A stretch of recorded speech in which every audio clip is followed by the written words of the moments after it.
ഭർത്താവിന് ഭാര്യ വിധേയപ്പെടണം. ഇത് ദൈവം സ്ഥാപിച്ചൊരു ക്രമമാണ്. ഇത് ബൈബിളിൽ ഈശോമിശിഹായുടെ വീട്ടിൽ നമ്മൾ കാണുന്ന ക്രമമാണ്. ഉദാഹരണത്തിന്, പരിശുദ്ധ അമ്മയ്ക്കാണോ യൗസേപ്പ് പിതാവിനാണോ ദൈവവുമായിട്ട് കൂടുതൽ ബന്ധം ഉണ്ടായിരുന്നത്? നിങ്ങൾ പറഞ്ഞേ, എന്നാ തോന്നുന്നു? പരിശുദ്ധ അമ്മയ്ക്കാണോ യൗസേപ്പിനാണോ ദൈവപിതാവുമായിട്ട് കൂടുതൽ ബന്ധം ഉണ്ടായിരുന്നത്? പരിശുദ്ധ അമ്മയ്ക്കാണ്, ഒരു സംശയമില്ല. കാരണം ഈ ദൈവത്തെ പ്രസവിച്ച സ്ത്രീയാണ് പരിശുദ്ധ അമ്മ.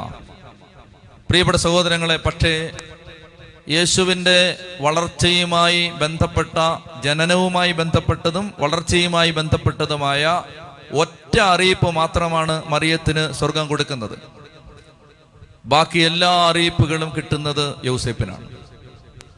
ബാക്കി ദൈവം ഗൈഡ് ചെയ്യുന്നത് മുഴുവൻ ജോസഫിനോട് രാത്രിയിൽ പ്രത്യക്ഷപ്പെട്ടിട്ട് പറഞ്ഞു, take your child and leave to Egypt.